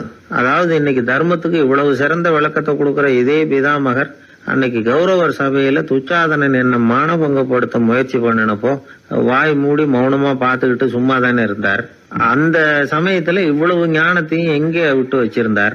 ஒருவேளை அதுக்கப்புறம் தான் இந்த தர்ம விஷயங்களை எல்லாம் கத்துக்கிட்டாரா அப்படின்னு யோசிச்சுட்டு இருக்கிறேன். அப்படி யோசிச்சப்பதான் அந்த சிரிப்பு வந்துட்டுது, என்ன மன்னிச்சிருங்க அப்படின்னாங்களாம். பிதாமகர் இதுக்கு அமைதியா பதில் சொல்ல ஆரம்பிச்சார். குழந்தாய், உன்னோட கேள்வி நியாயமானதுதான். இதுல உன்னை நான் மன்னிக்கிறதுக்கு என்னமா இருக்கு? துரியோதனன் சபையில நான் இருந்தப்போ எனக்கு அந்த அறிவு இருக்கதான் செய்தது. ஆனா துஷ்டனான துரியோதனன் உணவை நான் இப்ப சாப்பிட்டுக்கிட்டு இருந்தேன், அவன் போட்ட சாப்பாட்டை சாப்பிட்டுக்கிட்டு இருந்தேன். அது காரணமா என்னுடைய அறிவு மழுங்கி போச்சு. நல்லது கெட்டதை பத்தி ஆலோசிக்க முடியாம போயிட்டுது. தீயவர்கள் போடுற சாப்பாட்டை சாப்பிட்டா சாப்பிடுறவனுடைய மனமும் உடம்பும் கெட்டு போடும் அப்படின்னு சாஸ்திரம்லாம் சொல்லுது. ஆனா இப்போ போர்ல அர்ஜுனன் என் மேல எய்த அம்புகளால என் உடம்புல இருந்த ரத்தம் எல்லாம் வெளியேறி போச்சு. கெட்ட உணவை சாப்பிட்டதுனால உண்டான ரத்தம் பூராவும் இப்போ உடம்பு விட்டு வெளில போயிட்டுது. அதனால என் புத்தியும் தெளிஞ்சுட்டுது. அதனாலதான் இப்போ இந்த அளவுக்கு தர்மத்தின் தத்துவங்களை சரியா எடுத்து சொல்ல முடிஞ்சது அப்படின்னு பீஷ்மர். இதுல இருந்து நாம தெரிஞ்சுக்க வேண்டியது என்னன்னா, யாரு சாப்பிட கூப்பிட்டாலும் உடனே முண்டி அடிச்சுக்கிட்டு கிளம்பி போய் முதல் பந்தியில உட்காந்துடக்கூடாது. சாப்பிடுற கூப்பிடுறவங்க எப்படிப்பட்டவங்க, நல்லவங்களா கெட்டவங்களா அப்படின்னு எல்லாம் யோசிச்சு பாக்கணுமா. கெட்ட எண்ணத்தோட போடப்படுகிற சாப்பாடு புத்தியை மழுங்கடிச்சிரும் அப்படிங்கறது ஒரு பெரிய காலத்துல பெரியவங்க சொல்ற ஒரு உண்மை. எத்தனையோ பேர் பெரிய உத்தியோகத்துல இருக்கிறவங்கள விருந்துக்கு கூப்பிட்டு சாப்பிட்டு முடிச்ச கையோட முக்கியமான பேப்பர்ல எல்லாம் கையெழுத்து வாங்கிட்டு விட்டுருவாங்களே. கூப்பிடுறவங்க மனசை புரிஞ்சுக்கிட்டு அதுக்கப்புறம் போறதா வேண்டாமா அப்படிங்கறத முடிவு பண்ணணும். சாப்பாட்டுல அவ்வளவு விஷயம் இருக்குது. பீஷ்மருக்கே அந்த நிலைமைன்னா நாமெல்லாம் ஏமாத்திரம். சில சந்தர்ப்பங்கள்ல சாப்பாடு புத்தியில ஒரு தெளிவு உண்டாக்குறதும் உண்டு. ஒரு ஊருக்கு ஒரு பெரிய மகான் வந்தார். அவரு சாப்பிடுறதே இல்ல, எப்போவாவது கொஞ்சம் தண்ணி பால் அவ்வளவுதான், ருசியெல்லாம் கடந்தவர். அவர்கிட்ட எல்லாரும் போய் ஆசீர்வாதம் வாங்கினாங்க. அந்த ஊர்ல ஒரு ஹோட்டல், அதோட முதலாளி ஒருத்தர், அவரும் அந்த மகான் கிட்ட ஆசீர்வாதம் வாங்கறதுக்காக போனார். அவரு முன்னாடி போய் பணிவா நின்னார். துண்டை இடுப்புல கட்டிக்கிட்டு காலில் விழறதுக்காக போனார்.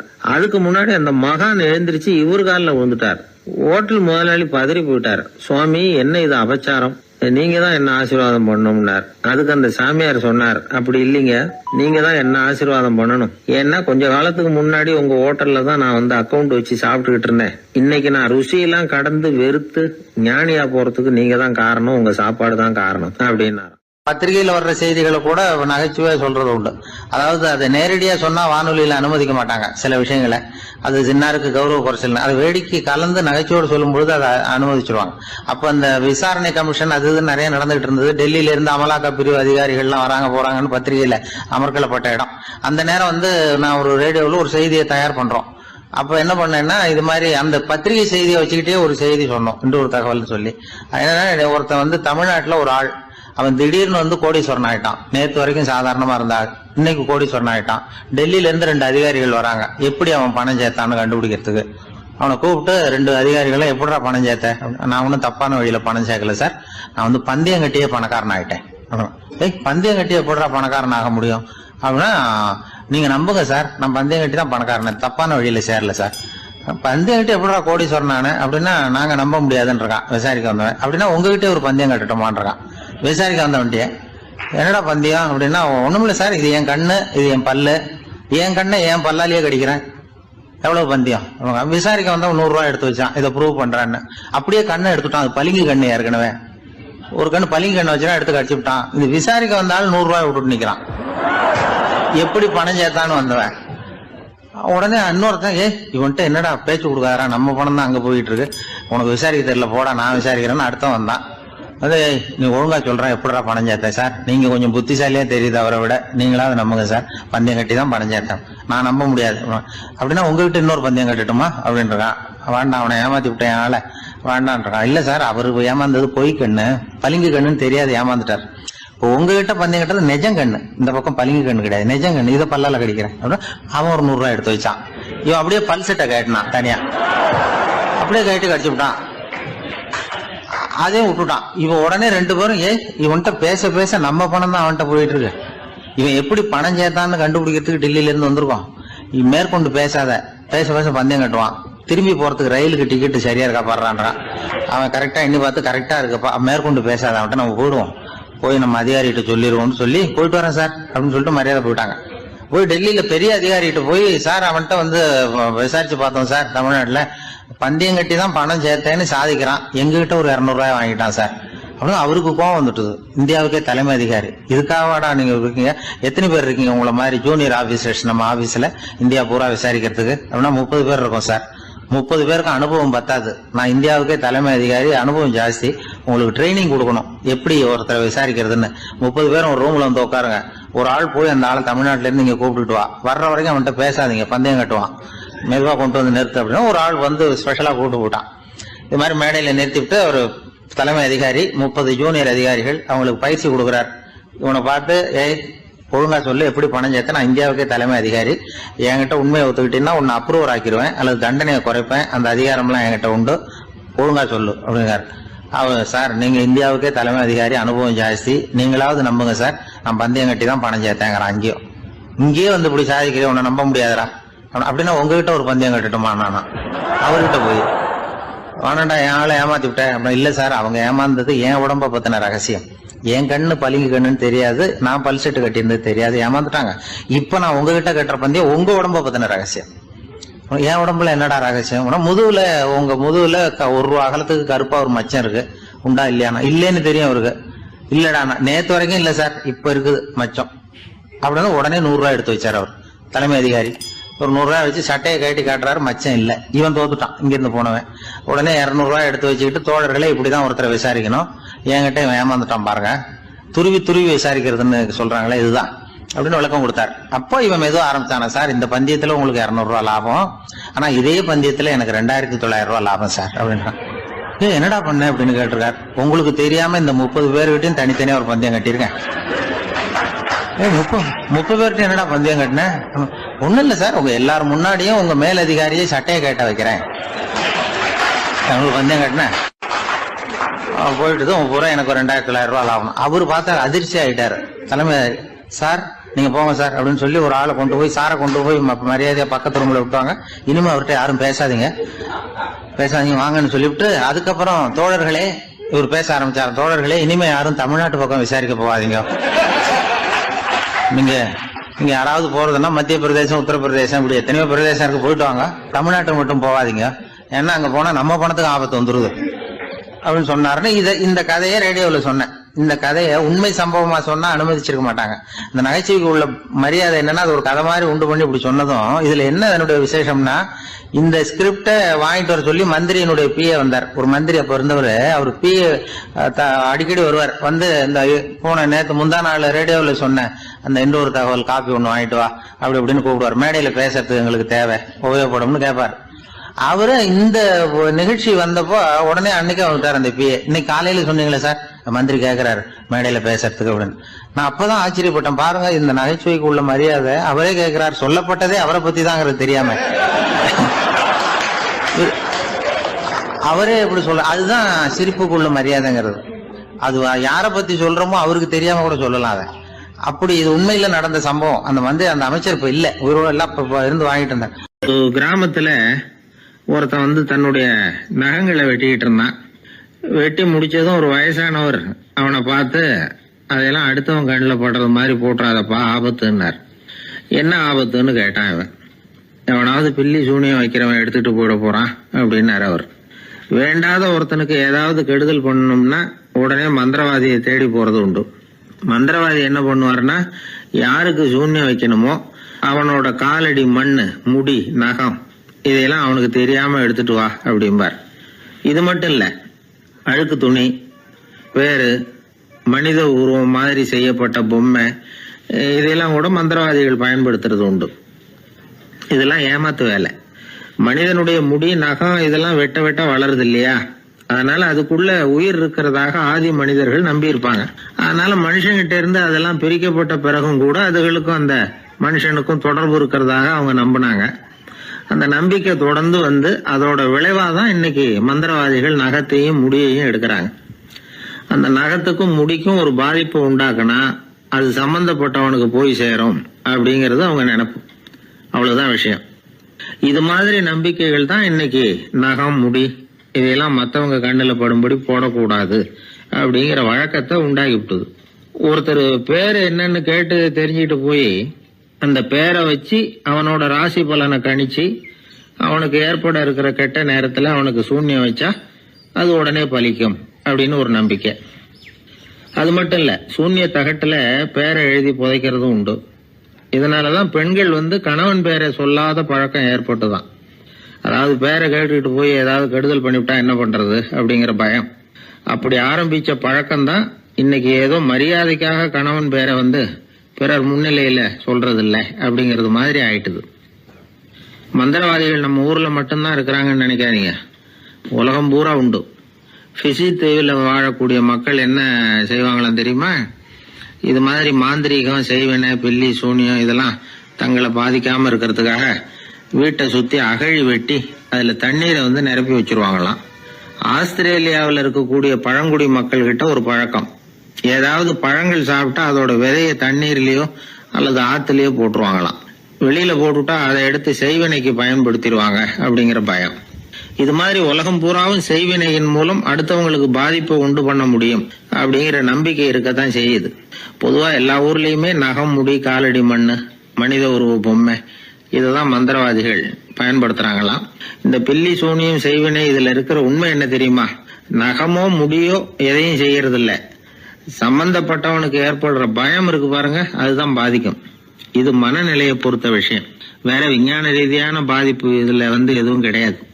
நம்ம ஊர்ல ஏற்பட்ட பகுத்தறிவு சிந்தனைகள், மூட நம்பிக்கைகளை எவ்வளவோ குறைச்சிருக்குது. இருந்தாலும் ஏமாந்து போறவங்க இன்னும் இருந்துகிட்டு தான் இருக்கிறாங்க. இந்த காலத்துல சின்ன குழந்தைகளை கூட ஏமாத்துறது கஷ்டம். ஒரு குழந்தை கேட்டுதான், ஏன்பா பிரார்த்தனை பண்ணுனா நமக்கு எல்லாம் கிடைக்குமா அப்படின்னு தான். ஓ கிடைக்குமே அப்படின்னாராம் அப்பா. நீ வச்சிருக்கிறிய பேனா அது கூட கிடைக்குமா அப்படின்னு கேட்டுதான் குழந்தை. ஓ கிடைக்கும் அப்படின்னாராம். அப்படின்னா நீ வச்சிருக்கிற பேனாவை என்கிட்ட கொடுத்துரு, அதுக்கப்புறம் நீ பிரார்த்தனை பண்ணி வேற ஒரு பேனாவை வாங்கிக்கோ அப்படின்னு தான் அந்த சின்ன குழந்தை. ஒரு ராஜா இருந்தார். அவர் ஒரு பெரிய கோயில் கட்டினார். பல ஊர்கள்ல இருந்து சிற்பிகள்லாம் கொண்டுகிட்டு வந்தார். அழகழகா சிற்பங்களை செய்ய சொன்னார். ஊர்ல உள்ள ஜனங்களும் கோயில் கட்டுறதுக்கு அவங்களால முடிஞ்ச உதவியை செஞ்சாங்க. ராத்திரி பகலா வேலை நடக்குது. கோயில் கொஞ்சம் கொஞ்சமா வசந்துகிட்டே வந்துட்டுது. அந்த ஊர்ல ஒரு வயசான அம்மா இருந்தாங்க, ரொம்ப ஏழை. அவங்களுக்கு மனசுக்குள்ள ஒரு உறுத்தல், இந்த ஊர்ல எல்லாரும் இந்த கோவில் கட்டுறதுக்கு அவங்களால முடிஞ்ச உதவியை பண்ணிட்டு இருக்கிறாங்க, நம்மளால ஒன்றும் பண்ண முடியலையே அப்படின்னு நினைச்சு கவலைப்பட்டாங்க. அவங்களுக்கு மனசு கேட்கல, ஏதாவது செய்யணும் நம்மளால முடிஞ்சது அப்படின்னு யோசனை பண்ணாங்க. நல்ல வெயில் நேரத்துல சிற்பிகள்லாம் ரொம்ப சிரமப்பட்டு சிலை வடிச்சுக்கிட்டு இருக்கிறாங்கல்ல, அவங்களுக்கு அந்த நேரம் தாகம் எடுக்குமே, அதனால சிரமப்பட்டு ஒரு குடத்துல தண்ணியை எடுத்துக்கிட்டு அதை இடுப்புல வச்சுக்கிட்டு மெதுவா கொண்டுகிட்டு அங்க போறது அப்படின்னு முடிவு பண்ணிட்டு அந்த அம்மா போச்சு. அங்க போய் வேலை செய்யறவங்களுக்கு தாகம் எடுக்கிற போலாம் ஒரு கோவலையில தண்ணியை எடுத்து கொடுத்துக்கிட்டு இருக்கிறது. இப்படியே பண்ண ஆரம்பிச்சுட்டு அந்த அம்மா. ஏதோ அந்த அம்மாவால முடிஞ்ச ஒரு சின்ன உதவி இது. இப்படி கொஞ்சம் கொஞ்சமா வேலை நடந்தது. கோபுரம் வசந்தது, எல்லா வேலையும் முடிஞ்சது. இனிமே கடைசியா கற்ப கிரகத்தின் மேல விமானம் அமைக்க வேண்டியதுதான் பாக்கி.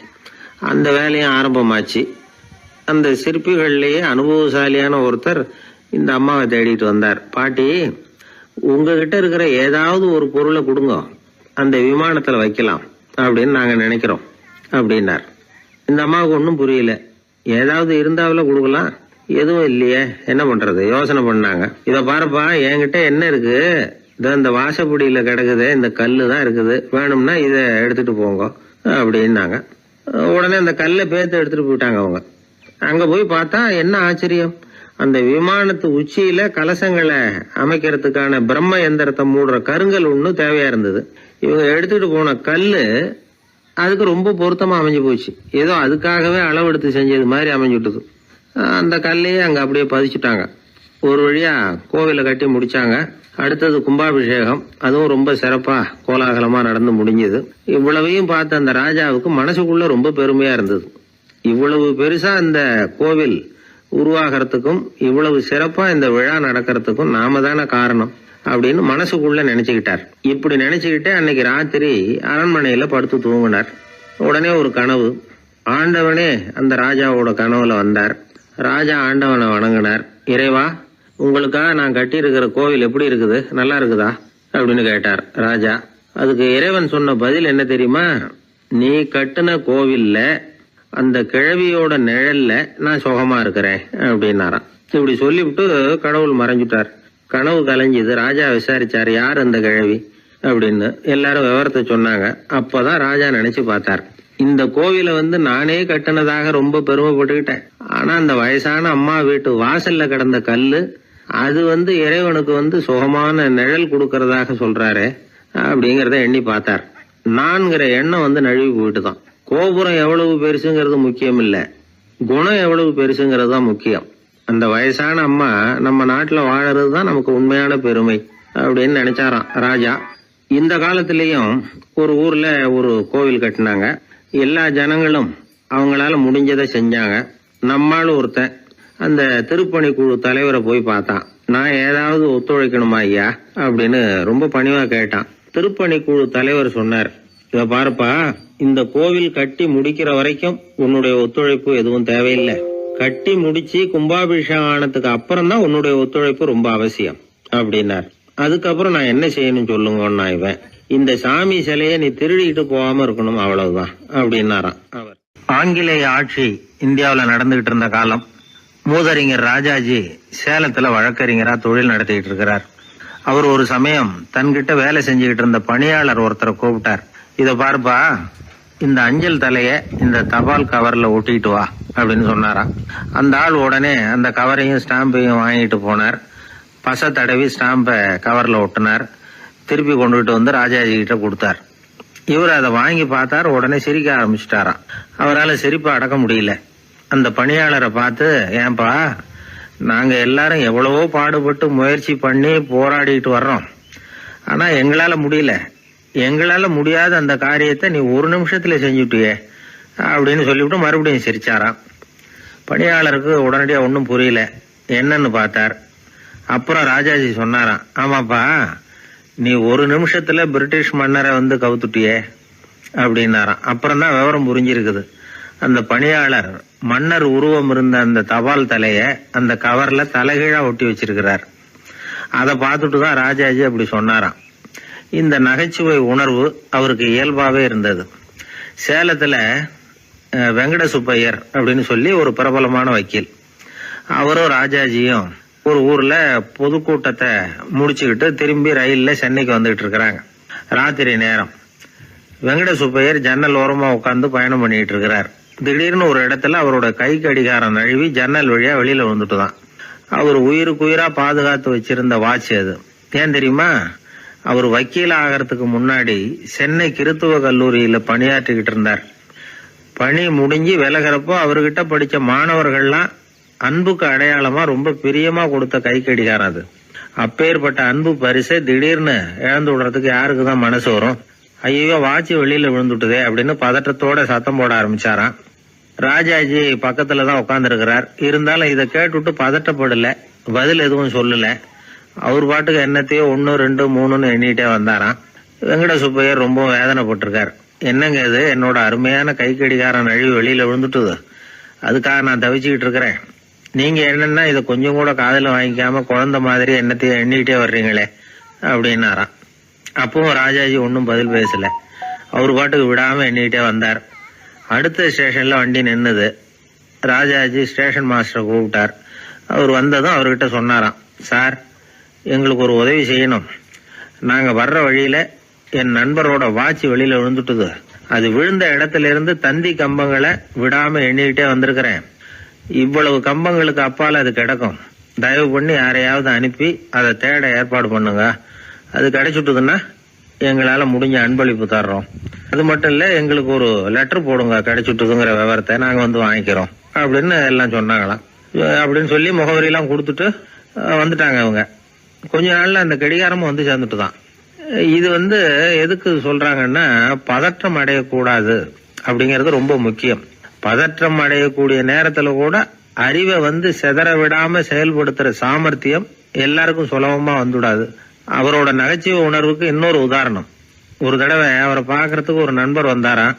என்னப்பா பண்ணிட்டு இருக்கிற அப்படின்னு விசாரிச்சிருக்கார் ராஜாஜி.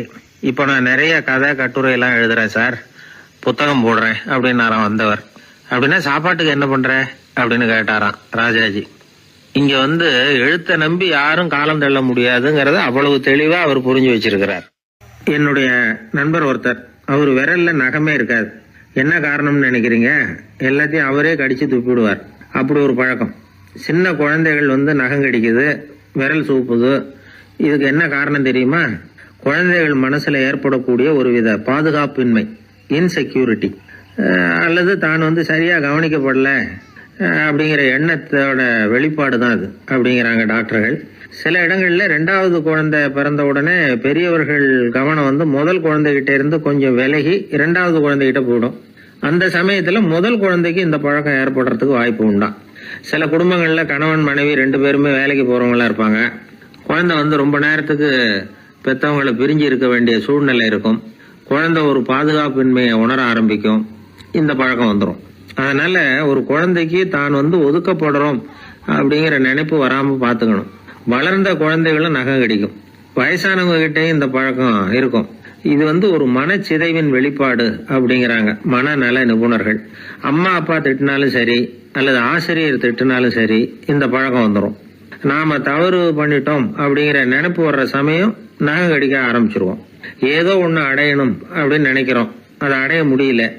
இப்படி ஒரு ஏக்கம் வர்ற சமயத்திலேயும் சில பேர் நகத்தை கடிக்க ஆரம்பிச்சிருவாங்க. ஒரு பெரிய அதிகாரி, தனியார் நிறுவனத்துல வேலை பார்க்கறவரு, அவரு டென்ஷனா ஆயிட்டாருன்னா உடனே அறைக்கு அதை சாத்தி விடுவாங்களாம். அவரே சாத்திக்குவாராம். அப்படி சாத்திக்கிட்டு உள்ள எதையாவது வெறிச்சு பார்த்துக்கிட்டே நகத்தை கடிக்க ஆரம்பிச்சிருவாராம். இந்த பழக்கம் உலகம் பூரா உண்டு. நகம் கடிக்கிறவங்களை அந்த பழக்கத்திலிருந்து மீட்கிறதுக்கு என்ன வழி அப்படின்னு லண்டன்ல உள்ள அழகியல் நிபுணர்கள் யோசனை பண்ணி பார்த்துருக்குறாங்க. சில ஆய்வுகள் பண்ணி பார்த்தாங்களாம். அவங்க என்ன பண்ணாங்க தெரியுமா? நகம் கடிக்கிற பழக்கம் உள்ளவங்களையெல்லாம் தேடி பிடிச்சாங்க. அவங்களையெல்லாம் 3 பிரிவா பிரிச்சுக்கிட்டாங்க. ஒரு பிரிவு கிட்ட என்ன சொன்னாங்கன்னா, உங்களுக்கு நகத்தை கடிக்கணுங்கிற நினைப்பு வர்றப்போலாம் டைரி எழுத ஆரம்பிச்சிருங்க அப்படின்னாங்களாம். இன்னொரு பிரிவு கிட்ட, உங்களுக்கு அந்த நினைப்பு வர்றப்போலாம் உங்க நகத்துக்கு வண்ணம் பூச ஆரம்பிச்சிருங்க, அழகுபடுத்த ஆரம்பிச்சிருங்க, நெயில் பாலிஷ் போடுறாங்களே அது மாதிரி. அப்படி ஒரு யோசனை சொல்லியிருக்காங்க. 3வது குழுவினர்கிட்ட, உங்களுக்கு நகத்தை கடிக்கணுங்கிற எண்ணம் வர்றப்போலாம் விரல்களை வந்து இறுக்கமா மூடி வச்சுக்கிட்டு வேற விஷயங்கள்ல கவனம் செலுத்துங்க அப்படின்னு சொன்னாங்களாம். இப்படி 3 வித முயற்சி பண்ணி பார்த்ததுல கடைசியா அவங்க என்ன கண்டுபிடிச்சாங்க தெரியுமா? 3வது குழு செஞ்சதுல நல்ல பலன் கிடைச்சதாம். அதாவது நகம் தெரியாதபடிக்கு விரலை இறுக மூடிக்கிட்டு வச்சுக்கிட்டோம்னா அந்த பழக்கம் மாறுதான். அப்படி இருந்தவங்க கிட்ட இந்த நகம் கடிக்கிற பழக்கம் மெதுவா குறைஞ்சு போச்சான். அதனால நகம் கடிக்கிற பழக்கம் உள்ளவங்க இதை முயற்சி பண்ணி பார்க்கலாம். ஒரு ஆள் இருந்தார், அவருக்கு எப்ப பார்த்தாலும் நகத்தை கடிச்சுக்கிட்டே இருக்கணும், அப்படி ஒரு பழக்கம். அதனால அவர் விரல்ல எப்பவும் நகம் இருக்கிறது இல்ல, விரல் இருக்கிறதே பெரிய ஆச்சரியம். அவருக்கு திடீர்னு உடம்புல அரிப்பு, சொரிஞ்சிக்க முடியல, அரிப்பும் நிக்கல. 1 வாரம் தொடர்ந்து கஷ்டப்பட்டார். கடைசியா ஒரு டாக்டர் கிட்ட ஓடினார். அவர் எல்லாத்தையும் விவரமா கேட்டுக்கிட்டு கடைசியா கொஞ்சம் மாத்திரை கொடுத்து வேலைக்கு ஒண்ணு சாப்பிடு அப்படின்னாராம். இந்த மாத்திரை எதுக்கு டாக்டர்? அரிப்பு நிக்கிறதுக்கா அப்படின்னாராம். இல்ல நகம் வளர்றதுக்காக அப்படின்னாராம் இந்த டாக்டர். ஒரு கோவில்ல ஆன்மீக சொற்பொழிவு நடந்துகிட்டு இருக்குது.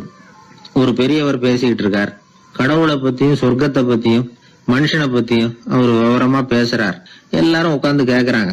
அந்த கூட்டத்துல ஒரு தத்துவ ஞானியும் உட்கார்ந்து இருக்கிறார். அவரு அவருடைய நண்பர். பேசி முடிச்சதும் அந்த பெரியவர் மேடையை விட்டு இறங்கினார். நேரா அந்த தத்துவ ஞானி கிட்ட வந்தார். எப்படி இருந்தது என்னுடைய பேச்சு அப்படின்னு கேட்டார். நீங்க பேசினது ஒண்ணுக்கு ஒண்ணு முரண்பாடா தெரிஞ்சது அப்படின்னாராம் இவரு. நான் என்ன அப்படி தப்பா பேசிவிட்டேன் அப்படின்னாரா அவரு. கடவுளை நம்புகிறவன் சொர்க்கத்துக்கு போவான்னு சொன்னீங்க, அப்புறம் நல்ல விதமா வாழறவன் சொர்க்கத்துக்கு போவான்னு சொன்னீங்க அப்படின்னாராம். இதுல என்ன முரண்பாடுன்னு கேட்டிருக்காரு அவர். இதுலதான் முரண்பாடு தெரியுது எனக்கு. அதாவது இங்க ஒருத்தன் எல்லா தப்பும் பண்ணிட்டு இருக்கிறான், அவன் வந்து கடவுளை நம்பினான்னா அவன் சொர்க்கத்துக்கு போவானா? இது என்னுடைய முதல் கேள்வி. இல்லைன்னா ஒருத்தன் வந்து எந்த தப்பும் பண்ணல, ரொம்ப ஒழுங்கா வாழ்ந்துகிட்டு இருக்கிறான், ஆனா அவன் கடவுளை நம்பல, அவன் என்ன நரகத்துக்கு தான் போவானா? கடவுள் நம்பிக்கை உள்ள ஒரு திருடன் என்ன ஆவான், எங்க போவான்? கடவுள் நம்பிக்கையே இல்லாத ஒரு நல்லவன் என்ன ஆவான், எங்க போவான்? ஒருத்தன் இங்க கடவுள் நம்பிக்கையோட வாழறது முக்கியமா அல்லது நல்லவனா வாழறது முக்கியமா? இதுதான் இவர் கேட்ட கேள்வி. இதை கேட்டதும் அந்த பெரியவர் வந்து குழம்பி போட்டார். அவர் சொன்னது நியாயம் தானே. கடவுளை நம்புறவன் தான் சொர்க்கத்துக்கு போவான்னா பேசாம கடவுளை நம்பிக்கிட்டு இந்த உலகத்துல எல்லா தப்பும் பண்ணிட்டு இருக்கலாமே. பேச்சாளர் குழப்பத்தோட வீட்டுக்கு போனார். படுத்து தூங்கினாரு. ஒரு கனவு வந்தது. கனவுல அவர் ஒரு ரயில்ல வேகமா போயிட்டு இருக்கிறார். எதிரில் உட்கார்ந்து இருக்கிறவரை பார்த்து நாம இப்ப எங்க போறோம்னு கேட்டார். சொர்க்கத்துக்கு போயிட்டு இருக்கிறோம் அப்படின்னாங்களாம். ரயில் போய் நின்னுது. இவர் இறங்கினார். இங்க கௌதம புத்தர் இருப்பார், சாக்ரட்டிஸ் இருப்பார், அவங்கள பாக்குறதுக்கு ஒரு நல்ல வாய்ப்பு அப்படின்னு நினைச்சுக்கிட்டே அங்கேயும் இங்கேயும் பார்த்தார். அங்க யாருமே இல்ல. ஒரே பாலைவனம் மாதிரி இருக்குது. பச்சை இல்ல, பசுமை இல்ல, பூக்கள் இல்ல, மரம்லாம் மொட்டையா நிக்குது. எலும்பும் தோலுமா சில முனிவர்கள் அங்கேயும் இங்கேயுமா உட்கார்ந்து இருக்கிறாங்க. இவர் அவங்க கிட்ட போய் இந்த புத்தர், சாக்ரட்டிஸ் இவங்க எல்லாம் எங்க இருக்கிறாங்கன்னு கேட்டாராம். அப்படி யாரும் இங்க இல்லையே, அவங்க எல்லாம் யாரு அப்படின்னு திருப்பி கேட்டிருக்கிறாங்க. இவருக்கு அதிர்ச்சியா போச்சு. அப்படின்னா அவங்க எங்க போயிருப்பாங்க? உடனே ரயில் நிலையத்துக்கு ஓடி வந்தார். அப்பதான் நரகத்துக்கு ஒரு ரயில் புறப்பட்டுக்கிட்டு இருந்தது. அங்க இருந்து அதுல ஏறி உட்கார்ந்தார். ரயில் வேகமா போச்சு. நரகம் நெருங்க நெருங்க காற்று குளிர்ச்சியா வீச ஆரம்பிச்சுதான். வெளியில பசுமையா இருந்துதான். அழகான மலர்கள், அழகான நீர்நிலைகள், நந்தவனங்கள், ரொம்ப அருமையா இருக்குது. ரொம்ப அங்க இருந்தவங்க எல்லாம் ரொம்ப மகிழ்ச்சியா உல்லாசமா வேற இருந்திருக்கிறாங்க. எங்க பார்த்தாலும் ஆடல் பாடல் உற்சாகம். இவரு ரயில விட்டு இறங்கினார். அவருக்கு சந்தேகம், இதுவா நரகம் அப்படின்னு விசாரிச்சிருக்காரு. ஆமா இதுதான் நரகம்னாங்களாம். எனக்கு ஒரு சந்தேகம் இருக்காரு, என்னன்னு கேட்டிருக்காங்க. கௌதம புத்தரும் சாக்ரட்டிஸும் லாவோஸும் இவங்க மாதிரி இன்னும் பல பேரும் கடவுள் நம்பிக்கை இல்லாதவங்க, அவங்க எல்லாம் இங்க இருக்கிறாங்களா அப்படிங்கறதுதான் என்னுடைய சந்தேகம் அப்படின்னாராம். இப்ப அவங்க சொல்லியிருக்கிறாங்க, இப்ப நீங்க பாக்குறீங்களே பசுமையும் பச்சை பயிர்களும் ஆடல் பாடல்களும் அழகிய மலர்களும், இது எல்லாமே கௌதம புத்தரும் சாக்ரட்டிஸும் அது மாதிரி மகான்களும் இங்க வர ஆரம்பிச்ச பிறகுதான் உண்டாக ஆரம்பிச்சது. இந்த பிரதேசத்தை அவங்க வந்து அப்படியே மாத்திவிட்டாங்க. இப்போலாம் இங்க இருக்கிறவங்க யாரும் சொர்க்கத்துக்கு போறதுக்கே ஆசைப்படுறது இல்ல அப்படின்னாங்களாம். இந்த அதிர்ச்சியிலேயே அந்த பெரியவர் கனவு கலைஞ்சி முடிச்சுக்கிட்டார். இதுல இருக்கிற கருத்து என்னன்னா, நல்லவர்கள் எங்க இருக்கிறாங்களோ அந்த இடத்துக்கு பேர் தான் சொர்க்கம். சொர்க்கம் நரகம்ங்கிறதெல்லாம் ஆன்மீக பண்புகள், அவ்வளவுதான். ஒரு ஊர்ல 2 இணைபிரியாத நண்பர்கள். ஒருத்தன் கேட்டான், இப்ப கடவுள் நம்ம முன்னாடி வந்து உங்க 2 பேர்ல யாராவது ஒருத்தர் மட்டும் என்னோட சொர்க்கத்துக்கு வரலாம் அப்படின்னு கூப்பிட்டா நீ என்ன சொல்லுவேன்னு கேட்டானா. இவன் ரொம்ப பெருந்தன்மையா உன்னையே அழைச்சிட்டு போக சொல்லிடுவேன் அப்படின்னு இருக்கான். அப்படின்னா உனக்கு சொர்க்கம்